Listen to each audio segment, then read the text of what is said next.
जी हाँ दोस्तों, नमस्कार। मेरा नाम है शुभम और आप सभी का स्वागत है एक और नई वीडियो के साथ। दोस्तों 2024 में लोकसभा का चुनाव बड़े जोरों शोर के साथ चल रहा है। वहीं पर दोस्तों आज हम बात करते हैं पहले चरण का जो कंप्लीट हो गया है चुनाव, वहीं पर आज सेकंड फेज़ का 26 अप्रैल को सेकंड फेज़ का जो है चुनाव हो रहा है।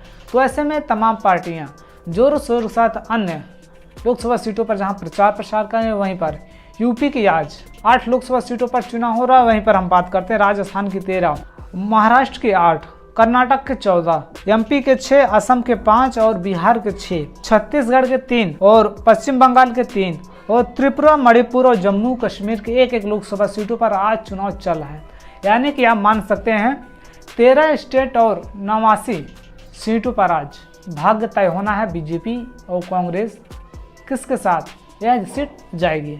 तो दोस्तों ऐसे में तमाम पार्टियां जोरों शोर से प्रचार कर रहे हैं। वहीं पर आज 89 लोकसभा सीटों पर जो चुनाव हो रहा है वो ताला लग जाएगा है या किसके भाग्य में जाएगा। तो दोस्तों ऐसे में हम बात करते हैं यूपी की 8 लोकसभा सीटों पर, जहां पर भारतीय जनता पार्टी, कांग्रेस, सपा का गठबंधन और मायावती बड़े जोरों शोर के साथ मुकाबला कर रहे हैं। वो दोस्तों हम बात करते हैं पहली लोकसभा सीट जो कि आती है अमरोहा। दोस्तों अमरोहा लोकसभा सीट, जहां से पिछली बार 2019 में यहाँ से सपा और बसपा का गठबंधन था, तब यहाँ से बीएसपी बड़े जोरों शोर के साथ यहाँ से जीत दर्ज की थी, जिनका नाम था दानिश अली।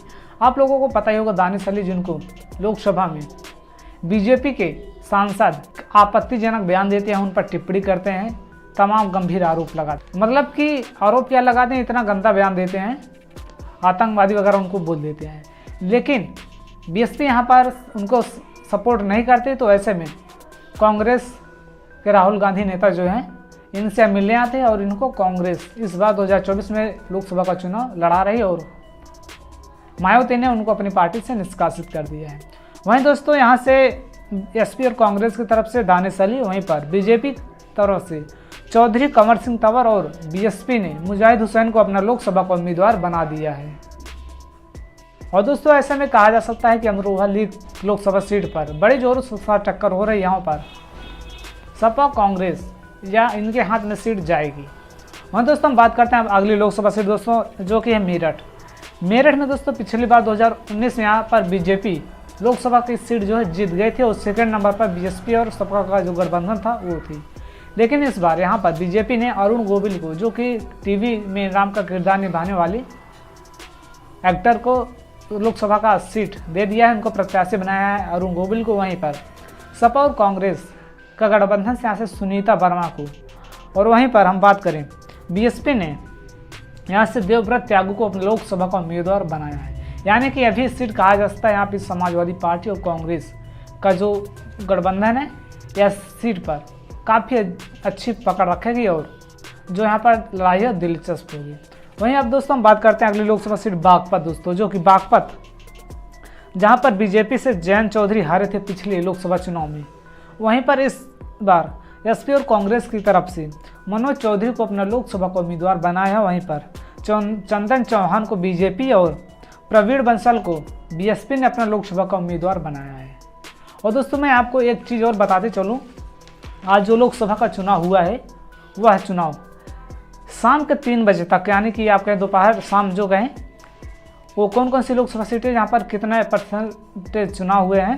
वहीं दोस्तों हम बात करते हैं अमरोहा से 51%, जो कि काफ़ी ज़्यादा यहाँ पर चुनाव हुआ है, 51% तक वोटिंग हो गई है 3 बजे तक का। और अलीगढ़ में 44%, वहीं पर बागपत में 42%, बुलंदशहर में 44%, बुलंदशहर में 44% और मथुरा में 39%, गाजियाबाद में 41%, गौतम बुद्ध नगर में 44% और मेरठ में 47%। और दोस्तों अब हम बात करने हैं गाजियाबाद लोकसभा सीट की, जहाँ पर यूपी की 8 लोकसभा सीटों में से गाजियाबाद लोकसभा सीट पर भी दोस्तों चुनाव हो रहा है। तो ऐसे में हम बात करते हैं यहाँ से बीजेपी ने अतुल गर्ग को अपने लोकसभा का उम्मीदवार बनाया है, जो कि मौजूदा में विधायक हैं। वहीं पर सपा और कांग्रेस का गठबंधन से डॉली शर्मा को अपना लोकसभा का उम्मीदवार बनाया था। और वहीं पर नंद किशोर पुंडीर को बीएसपी ने लोकसभा का उम्मीदवार इस बार बनाया है। तो यानी कि आप समझ सकते हैं कि तीनों लोकसभा सीटों जो है गाजियाबाद की 3 उम्मीदवार हैं डॉली शर्मा का पक्ष जो मजबूत माना जा रहा है। और दोस्तों ऐसे में कहा जा सकता है यह सीट डॉली शर्मा जो कि सपा और कांग्रेस का गठबंधन है और बीजेपी, इन जो सीटें हैं यहाँ पर कड़े टक्कर मुकाबला होने वाला है इस बार। वहीं दोस्तों हम बात करते हैं अगली लोकसभा सीट दोस्तों गौतम बुद्ध नगर। गौतम बुद्ध नगर जो बीजेपी पिछली बार जीत गई थी, लेकिन इस बार यहाँ पर जो मुकाबला है कांटे की टक्कर होने वाली है। दोस्तों यहाँ से सपा और कांग्रेस के गठबंधन की तरफ से महेंद्र सिंह नागर और महेश शर्मा बीजेपी की तरफ से और राजेंद्र सिंह बीएसपी की तरफ से यहाँ पर लोकसभा का चुनाव लड़ रहे हैं, जो कि पिछली बार दोस्तों बीजेपी यहाँ से लोकसभा सीट जीत गई थी। वहीं पर सेकंड पर थी सपा और बसपा। तो यानी कि आप मान सकते हैं इस सीट पर भी कांटे की लड़ाई होने वाली है। अब दोस्तों बात करते हैं हम बुलंदशहर लोकसभा सीट। बुलंदशहर दोस्तों शिवराम वाल्मीकि जो कि हैं सपा और कांग्रेस के गठबंधन से, और भोला सिंह है बीजेपी की तरफ से, और गिरीश चंद्र जाटव बीएसपी की तरफ से। ये यहाँ सीट भी दोस्तों बड़े कांटे की टक्कर होने वाली है। यहाँ पर बीजेपी पिछले लोकसभा चुनाव में जीत गई थी 2019 में, और सेकेंड पर थी बसपा और सपा।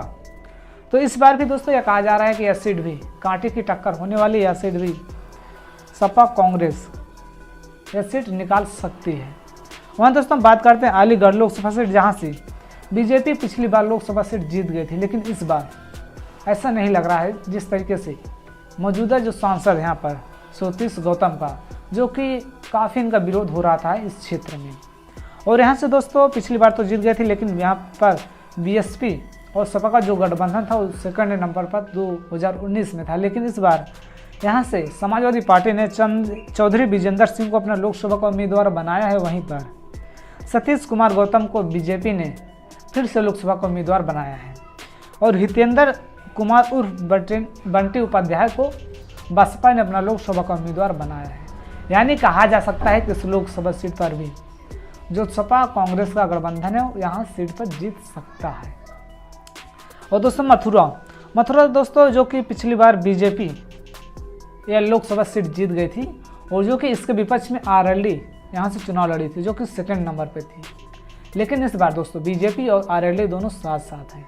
यहाँ से सपा अलग लड़ रही है, कांग्रेस और सपा का तो गठबंधन है, वहीं पर आरएलडी और बीजेपी एक साथ हो गई है। तो यानी कि सपा की तरफ से मुकेश धनगर को अपना लोकसभा को उम्मीदवार समाजवादी पार्टी और कांग्रेस ने बनाया है। वहीं पर सुरेश सिंह को बीएसपी ने और हेमा मालिनी को बीजेपी ने अपना लोकसभा का उम्मीदवार बनाया है। तो दोस्तों ये कुछ लोकसभा सीटें रहीं जहां पर आज जो चुनाव हो रहे हैं, इन लोकसभा सीटों पर आज यह तय हो जाने हैं कि इन लोकसभा सीटों पर कौन चुनाव जीतेगा या फिर नहीं। तो दोस्तों आप लोग कमेंट करके बताना इस लोकसभा सीटों पर कौन बाजी मारेगा, किन का पड़ावा भारी रहेगा, आप लोग कमेंट करके जरूर बताएं। तो दोस्तों आज के इस वीडियो में बस इतना ही, और हम फिर मिलेंगे नई वीडियो के साथ। तब तक के लिए नमस्कार, जय हिंद, जय भारत।